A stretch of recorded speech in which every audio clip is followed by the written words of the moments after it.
Je suis née à Nice, sur la Riviera française. Et par accident, mes parents habitaient en Afrique de l'Ouest. Et ils étaient revenus en congé chez ma grand-mère. Et je suis née là. J'aurais pu naître ailleurs. Mais malgré le fait que je sois née là par hasard, j'ai quand même développé beaucoup d'affection pour cette ville, qui est belle et qui m'a beaucoup inspirée au fur et à mesure des vacances que je passais chez ma grand-mère. Et donc je suis née dans cette famille qui était déjà, mon père et ma mère, qui étaient déjà installés en Afrique depuis plusieurs années, ma sœur ayant aussi, ma sœur aînée étant née au Mali. Et, euh, et il se trouve que, bon, on a vécu environ, mes parents, 15 ou 20 ans, je ne sais plus, en Afrique de l'Ouest, et moi, en total de 10 ou 12 ans, je ne me rappelle plus exactement. Et c'est quand même important de le dire parce que je suis née dans une famille dont la famille paternelle est une famille tout à fait enracinée dans le sud de la France, des viticulteurs depuis 7, 8 générations qui produisaient au moment où le vin, au début du 19e siècle, 20e siècle, devient important là, pour les travailleurs du bon rouge qui tâche, comme on dit, et qui avait aussi quand même, un petit lopin de terre dans lequel ils fabriquaient le bon vin pour eux qu'ils gardaient et qu'on ne vendait pas. Et alors, des gens ancrés vraiment dans l'Hérault et dans cette bourgeoisie viticole très travaillante. Ça pour ma famille paternelle qui n'ont jamais quitté l'Hérault en fait et qui avaient des biens et la ville principale dans laquelle ils pouvaient aller pour aller au spectacle. Et je ne sais pas, c'était Montpellier. C'était le plus loin qu'on allait. On allait à Montpellier et c'était toute une aventure. Et puis ma famille maternelle, qui très tôt après la Révolution ont utilisé l'école comme tremplin social et qui se sont insérés très rapidement dans l'administration publique et ce que l'administration pouvait offrir de perspectives d'emploi et comme horizon aussi. Donc très tôt, dans ma famille maternelle, on a trouvé des gens qui étaient parmi les premiers colons de l'Algérie dite française, après jusqu'à Madagascar et après en Indochine française où ma mère est née. Donc il y a toute une histoire coloniale et qui, je pense, m'a beaucoup marqué parce que c'était toujours été une histoire d'aventure, de nourriture exotique, de choses comme ça. Et ça a baigné mon enfance. On a été élevés dans des meubles chinois pleins de nacre et des machins, des objets, j'en ai un peu partout comme ça. Et ça, malgré tout, ça marque l'univers conceptuel que l'on peut se faire de ce que c'est que la réalité du monde. Voilà. Mais bon, c'était quand même des familles très coloniales. Donc avec des rapports sociaux très marqués par le colonialisme.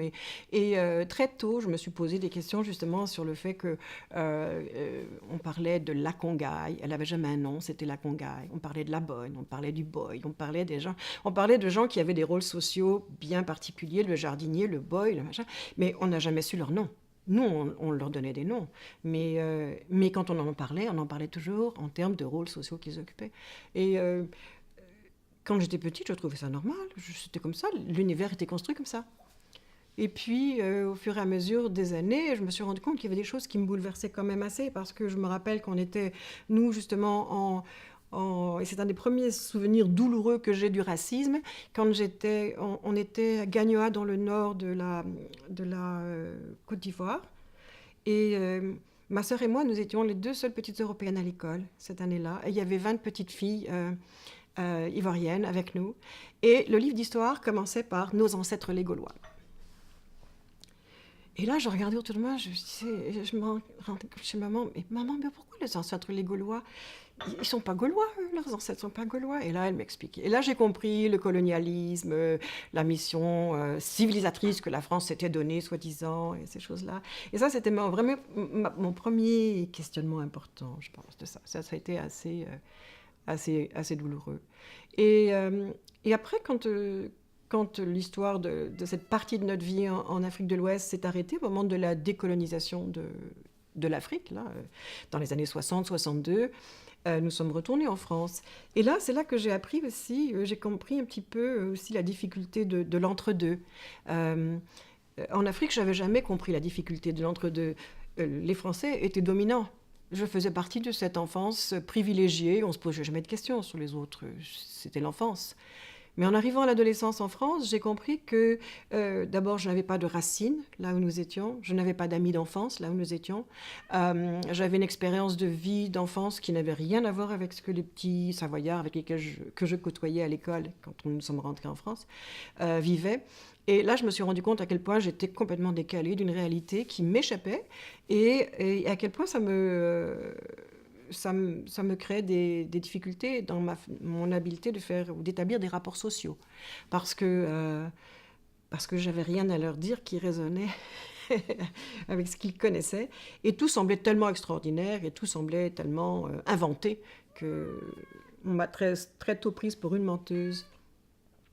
Mais bon, c'était des choses qu'il fallait gérer à l'adolescence. Et puis finalement, et en fait, en y pensant bien, je me rends compte que les seules années que j'ai passées en France, hormis les quelques vacances que j'ai passées quand j'étais chez ma grand-mère à Nice, c'était ces années de formation, en quelque sorte, en Haute-Savoie, pour un grand total de 8 ans. 8 ans passés en France. Et c'est quand même intéressant parce qu'il me semble que malgré ces 8 ans passés en France et ces 12 ans passés en Afrique de l'Ouest, je me sens quand même tout à fait française. Et c'est là que la question de l'identité se pose. Qu'est-ce qui fait qu'après je ne sais combien d'années, 40 ans au Québec, il me semble quand même que les gens pensent que vraiment je suis surtout française et non pas québécoise. Bon, on y reviendra peut-être là-dessus, mais c'est quand même, ça me pose des questions. Et donc après, à l'âge de 20 ans, j'ai immigré au Québec. Donc ça, c'était quand même la période la plus marquante de ma vie. On pense souvent que c'est l'adolescence, mais en fait, c'est pas l'adolescence. Pour moi, ça n'a pas été ça. Pour moi, ça a été la migration au Québec à l'âge de 20 ans et les années qui s'en sont suivies, parce que c'est au Québec que j'ai compris que je parlais français. Et ça a l'air idiot de dire ça comme ça, mais c'est que jusqu'à présent, je ne me posais pas la question. Le français, c'était la langue que tout le monde parlait, et puis bon, il y avait des accents du Nord, des accents du Sud, des accents savoyards. Mais quand je suis arrivée au Québec, j'ai compris le choc des langues et ce que ça voulait dire de parler français. Non seulement de parler français dans un univers anglophone, mais de parler français et de revendiquer le fait français. J'avais jamais vu ça, j'avais jamais compris ça. Et en plus, non seulement je parlais français, mais à l'époque, je ne parlais pas la bonne variété de français pour être admise et bien intégrée. Je parlais un français de France. Et les Français à l'époque avaient très mauvaise réputation parce qu'on disait qu'ils étaient m'as-tu vu, qu'ils voulaient donner des leçons de français aux Québécois, qu'ils voulaient donc... On n'avait pas bonne presse. Et donc, en arrivant au Québec et en essayant de saisir tout ça, de comprendre un peu ce qui se passait linguistiquement, mais aussi idéologiquement, je suis devenue silencieuse. Je n'ai plus osé parler parce que je comprenais que c'était un sujet sensible. Et j'étais devenue très fragile linguistiquement. Je n'osais plus parler. Et puis après, à côté du français au Québec, il y avait aussi l'histoire de l'anglais, évidemment. L'anglais qui était là et qui était très contrôlant pour beaucoup de gens. Alors, c'est idiot peut-être de parler de la langue comme étant contrôlant, mais en fait, si, c'est par l'intermédiaire de la langue, c'est les gens derrière qui contrôlent. Mais la langue est là, qui fait son effet et puis qui écrase quand même beaucoup de gens. Donc j'ai compris ça, et c'était la première fois que j'avais à me poser ce genre de questions-là. Et donc ça m'a permis, de façon douloureuse, de sortir de mon confort linguistique. Et ça a été essentiel parce que c'est ce qui m'a forcé, en quelque sorte, ou qui m'a mené indirectement à l'anthropologie. Il fallait que j'arrive à comprendre ce qui se passait, pourquoi les choses se passaient comme ça, pourquoi est-ce que les Québécois, après tant d'années, pensaient vraiment qu'ils avaient besoin de garder leur langue et comment ça s'inscrivait dans une perspective non seulement de survie culturelle, mais aussi d'affirmation culturelle. Donc les deux dynamiques me plaisaient beaucoup. Alors il y avait ce point de vue-là. Et puis j'étais immigrante au Québec. Il fallait travailler. Alors j'avais pris des cours de secrétariat. Et finalement, c'est ce qui m'a permis, mon mari de l'époque, j'avais épousé un Français qui était déjà installé au Québec, il était encore aux études, et alors moi je travaillais pour faire bouillir la marmite, et donc j'étais secrétaire. J'ai travaillé pendant des années comme secrétaire jusqu'à ce qu'il ait fini ses études. Et moi, je me suis dit, bientôt ce sera mon tour, je vais pouvoir retourner à l'université, parce qu'en France, j'étais allée à l'université, mais j'avais étudié l'espagnol, les études d'espagnol pendant 2 ans. Et ça avait été très amusant. Et je n'avais pas fait grand-chose, mais j'avais au moins appris l'espagnol. Et donc j'étais secrétaire, et ça m'a ouvert le monde, point de vue sur le monde, là. Le monde du travail, le monde de la réalité, le monde du 9 à 5, le monde des patrons difficiles, des exigences. Et il se trouvait que j'étais pleine de bonne volonté, mais j'étais une très mauvaise secrétaire. Très mauvaise. J'inventais chaque jour un nouveau système de classement, ce qui fait que je ne savais jamais où étaient les choses le lendemain, parce que je ne me rappelais plus où j'avais mis les trucs. Alors ça, c'était toujours un problème. Et parce qu'il fallait en inventer toujours un plus efficace. Et puis, je prenais des notes comme sous la dictée, puis c'était pas jamais les bonnes notes. Et puis, mon patron, quand je lui donnais les lettres assidues, il me dit, j'ai pas pu dire ça. Mais je dis, si, vous regardez, vous avez vu, c'est ce que vous avez... J'ai sûrement pas pu dire ça, Christine. Mais si. Parce que j'arrivais pas à me relire vraiment, et je pensais qu'il avait peut-être dit ça, comme ça. Enfin bref, j'étais vraiment très mauvaise secrétaire. Alors donc, quand l'opportunité s'est présentée, l'occasion s'est présentée, donc je me suis inscrite à l'Université de Montréal en anthropologie. Et même si en France, je considérais que j'avais des bonnes notes et que j'avais eu un baccalauréat français avec mention et mention bien, j'avais donc des bonnes notes. Et quand j'ai présenté mon dossier à l'U2M, ils ne m'ont pas accepté tout de suite. J'étais profondément vexée, mais vraiment vexée. Et il a fallu que je téléphone au directeur qui était Franklin Auger à cette époque-là, et que je lui dise, écoutez, je ne comprends pas, j'ai quand même des bonnes notes, regardez, tout ça. Oui, mais madame, vos bonnes notes, ici, ça ne valent rien. Bon, venez nous voir. Alors, je les allais le voir, et puis j'ai passé une entrevue, et puis bon, il a dû se dire, ok, on va faire un essai. Voilà.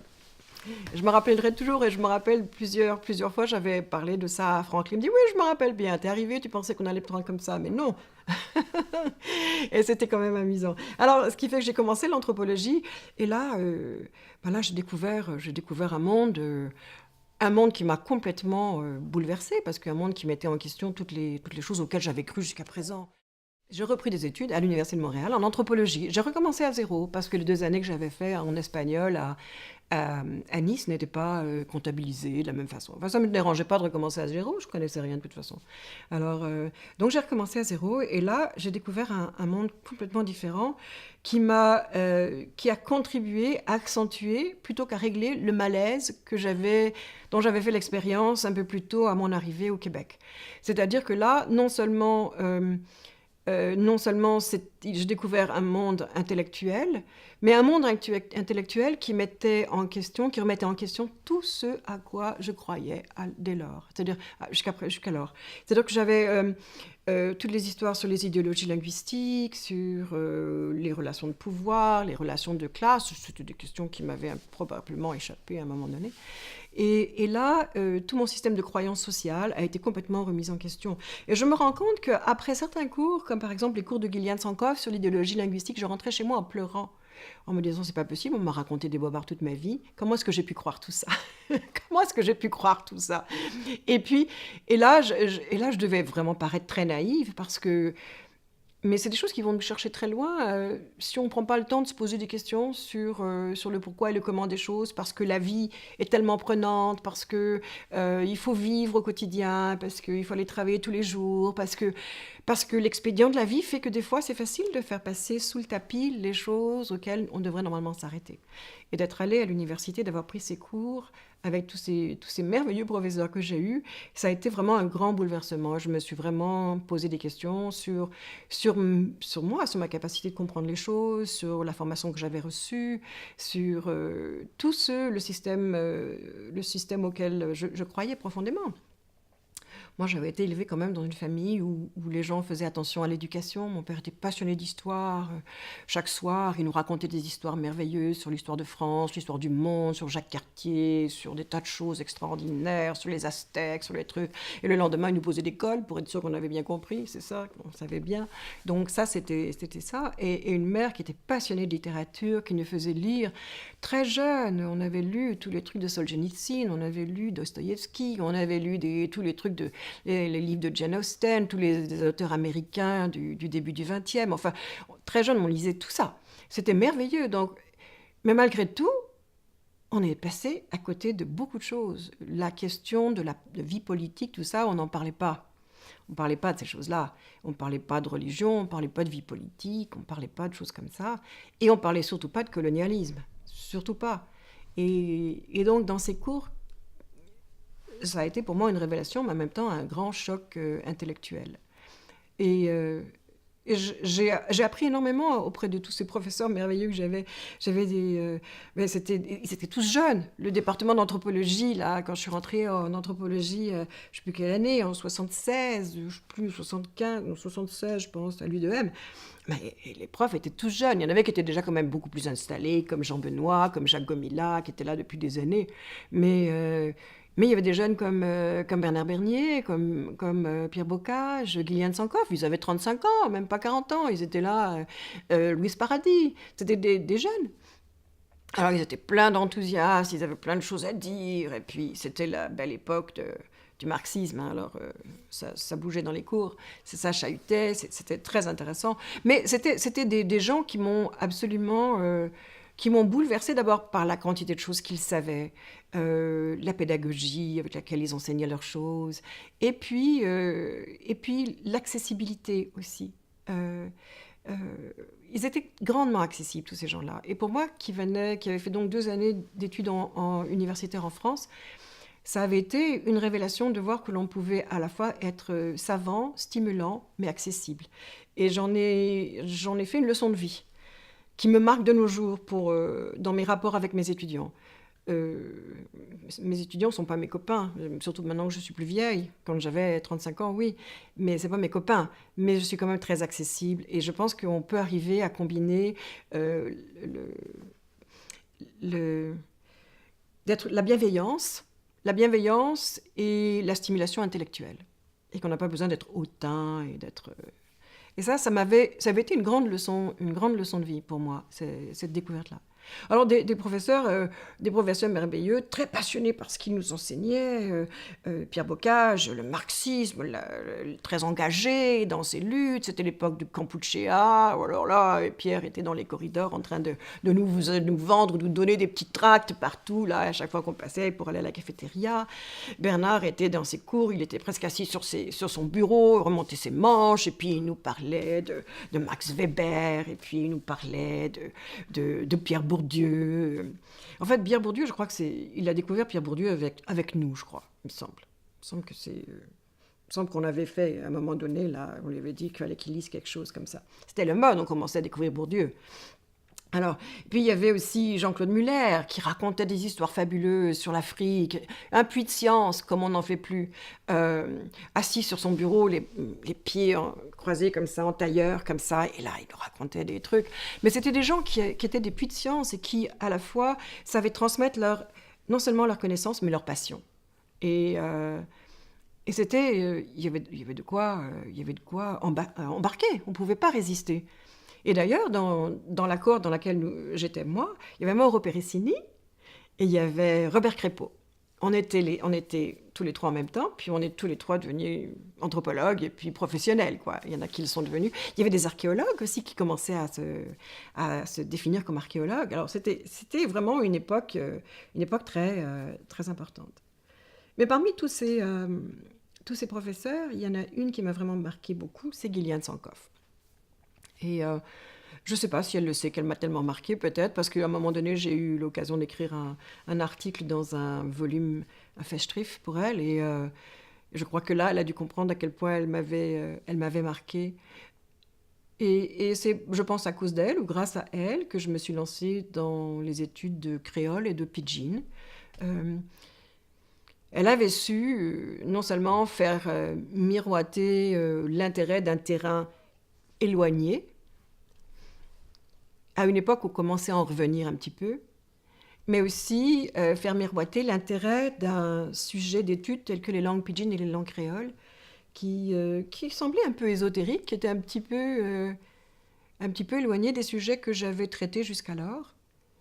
Et cette étincelle qu'elle a su faire naître en moi a été suffisante pour me maintenir toute ma vie, en quelque sorte toute ma vie académique. Là, je change maintenant les langues créoles et les langues pidgin, j'ai fait le tour, Dieu merci. J'ai peut-être pris un peu trop de temps pour avoir fait le tour. Ma mère se demande toujours pourquoi il faut que je retourne encore au Salomon. Elle doit se dire, mon Dieu, ma fille, elle est un peu lente, elle ne comprend pas. Il faut qu'elle y retourne encore une fois. Et décidément, elle ne doit pas être très douée. Mais, euh, mais c'était suffisant. Et souvent, on parle de notre vie comme étant, en quelque sorte, de notre vie personnelle, comme étant ce qui nous encourage dans une voie ou dans une autre. Et j'ai fait pareil, j'ai parlé de ma famille comme étant peut-être ce qui a donné le germe. Mais en fait, il s'agit d'une rencontre intellectuelle avec quelqu'un qui nous stimule et qui nous fait comprendre que peut-être là, il y a quelque chose qui va pouvoir nous nourrir pendant plusieurs années, nous nourrir intellectuellement. Et ça, c'est ce que Gillian a fait. Et, euh, et l'autre personne m'a aussi beaucoup impressionnée, c'était Bernard Bernier. Bernard était tout jeune. Et on a eu beaucoup de... Ce qu'il nous faisait voir dans les cours, c'était toute l'importance de l'étude des transformations sociales, du changement social. C'est ce qui a animé toute sa carrière, d'ailleurs, c'est ça. Et moi, là, je comprenais en fait que c'était... peut-être que là, le passé de ma famille, l'histoire de ma famille, ces transformations qu'on avait vécues, ces déplacements, résonnaient bien avec ce que Bernard nous faisait comprendre, ce qu'il nous faisait lire. Alors, c'était deux profs qui m'ont vraiment beaucoup marqué. Et je pense que maintenant, je pense que dans toutes mes études, autant en anthropologie qu'en linguistique, j'étudie le changement. C'est soit le changement linguistique, soit le changement social. Mais c'est ça qui m'est resté, en fait, de leur contribution à tous les deux. Parce que Gillian, elle étudiait le changement aussi, le changement linguistique. Mais au début, j'avais jamais pensé que j'allais devenir une spécialiste des langues créoles et des langues pidgin. Au début, j'avais aussi beaucoup aimé les cours de Louise Paradis et les cours de Normand Clermont. Puis là, je me disais, c'est Normand avec sa rigueur, et puis c'est ça, et Louise avec sa poésie, quand elle nous parlait de ses recherches au Mexique. Alors là, je commençais à penser que peut-être je pourrais devenir une archéologue. Alors, j'avais pris tous les cours d'archéologie qu'on nous donnait à l'Université de Montréal, c'était merveilleux. Cette formation boisienne, là, c'est peut-être pour beaucoup un carcan, mais qu'est-ce que c'est une richesse. C'est absolument extraordinaire de nous donner, à nous, débutants, les moyens de comprendre la diversité d'un univers humain. Je trouvais ça fabuleux. Et puis à un moment donné, j'ai eu un cours plus pratique sur les tessons de bouteilles là, qu'il fallait numéroter, puis qu'il fallait classer, puis qu'il fallait reconnaître. Oh, là je me suis dit, oh, je ne vais pas passer ma vie à faire des trucs avec des tessons cassés comme ça, là, ça va m'embêter rapidement. Alors je me suis dirigée plutôt vers la linguistique, et en fait j'ai passé ma vie pas à classer des tessons, mais à classer des phonèmes, à classer des machins comme ça, puis finalement, avec des petits bouts, je fais des puzzles. Enfin, j'ai fait des puzzles, comme tout le monde. Mais bon, c'était tout ça pour dire que dans ce département d'anthropologie de l'Université de Montréal, avec cette structure boasienne, on apprenait énormément de choses qui me servent encore. Et je le dis toujours à mes étudiants, je dis, plus vous apprendrez des choses diverses qui ne semblent ne rien avoir à voir avec votre sujet d'étude, mieux vous vous porterez intellectuellement. Et je les mets toujours en garde, je leur dis toujours, on vous pousse à être spécialisé. On vous pousse là, très tôt. Il faut écrire des articles spécialisés, il faut faire des choses spécialisées. Alors on les encourage, ils font une thèse de honors chez nous à Concordia sur un sujet. Puis après, il y en a d'autres qui veulent faire la même chose à la maîtrise. Et puis encore la même chose au doctorat. Moi, je m'arrache les cheveux. On s'ennuie au bout d'un moment de faire ça. Alors je les mets en garde, je leur dis, il faut devenir des anthropologues, mais pas des ouvriers spécialisés en anthropologie. Et ça, c'est la différence. Et je leur explique où est la différence. Il faut avoir suffisamment d'outils pour pouvoir comprendre le monde et pouvoir se situer nous et nous juger, mais pas devenir tellement spécialiste qu'on n'est plus capable de comprendre ce qui nous entoure. Alors, c'est une mise en garde que je continue toujours à faire. Alors, peut-être que je suis dépassée, mais ça n'a pas d'importance. Donc, c'était ça, la contribution de l'Université de Montréal. Et ça m'a fait... Ça a été vraiment... je considère maintenant que c'est mon foyer intellectuel. C'est là que vraiment j'ai grandi. J'ai grandi intellectuellement et que j'ai acquis les premières armes qui m'ont permis de comprendre, en fait, non seulement la réalité culturelle, mais le contact culturel, qui est en fait ce qui m'a beaucoup animée après. Puis après, après avoir travaillé comme secrétaire pendant des années et d'avoir finalement pu faire mon bac, travaillant à plein temps comme secrétaire, faisant mon bac à plein temps, en prenant tous les cours du soir, tous les cours d'été, tous les cours du dimanche et tous les machins, et que j'étais bien épuisée, au bout d'un moment, ça a été mon tour de retourner à l'université à plein temps sans avoir à travailler, mon mari ayant fini ses études. Voilà, et là, je suis retournée à plein temps et j'ai donc commencé une maîtrise à l'U2M Et puis bon, je n'ai pas fait une grande maîtrise, ça n'a pas été vraiment génial, mais la grande chose, c'est que j'étais enceinte jusque-là, la plupart du temps, jusqu'à la fin en tout cas, et ça a été donc sportif, arriver à accoucher d'une thèse ou d'un bébé l'un avant l'autre, enfin, c'était une question de timing. Et finalement, j'ai pu faire les deux dans l'espace d'une semaine, ce qui était quand même bien. Et après, ben là, j'ai eu des bourses, donc mais on est un peu enchaîné, on est pris, on fait des demandes de bourse, on ne sait jamais si ça va aboutir, et puis là ça aboutit, ben là on est pris dans l'engrenage, puis on en fait une autre, puis là encore une autre, puis encore une autre. Bon. Alors j'ai continué mon doctorat, j'ai commencé au doctorat avec un bébé de 2 mois, et c'était un peu sportif. Et puis c'est là que je me suis rendu compte qu'en fait je voulais vraiment essayer de mettre à profit tout ce que Gillian Sankoff m'avait appris sur les études créoles. Et j'ai décidé là que j'allais devenir créoliste. Et j'étais intéressée par des théories sur la créolisation qui étaient dominantes à l'époque. À l'époque, on disait que les langues créoles sont en fait l'aboutissement d'une transformation linguistique et qu'elles sont ces langues créoles précédées par des langues pidgin qui représentent un stade initial. Et les langues pidgin sont des langues moins stables, moins développées, et puis avec une morphologie, une syntaxe beaucoup plus limitée, et que quand elles deviennent des langues créoles, ben là, elles deviennent des langues à part entière, avec toute la complexité des langues que l'on peut imaginer. Mais à l'époque, cette histoire de théorie des pidgins et des créoles, de transformation des pidgins en créoles, avait été faite, cette théorie, sur la base de reconstruction que les linguistes avaient pu faire des situations de créolisation dans les Antilles, à une époque où, un phénomène qui s'était passé il y a 300 ans ou 400 ans. Et cette théorie-là mettait en fait l'emphase sur le rôle central que les enfants pouvaient jouer dans la transformation des pidgins en créole quand ils devenaient, eux, les locuteurs natifs de ces langues qui étaient en fait des langues secondes pour leurs parents. Voilà, ils étaient les premiers locuteurs natifs, et en tant que premiers locuteurs natifs, ils allaient faire, selon la théorie chomskienne, subir des transformations à la langue telles qu'on allait avoir des transformations linguistiques extrêmement importantes. Moi, je n'étais pas très convaincue de ça. Et après avoir parlé à Gillian, j'ai décidé que j'allais aller voir dans le Pacifique comment les choses se passaient aussi. Donc, je suis allée en Australie comme étudiante invitée pendant un été avec mon bébé. Il avait 1 an.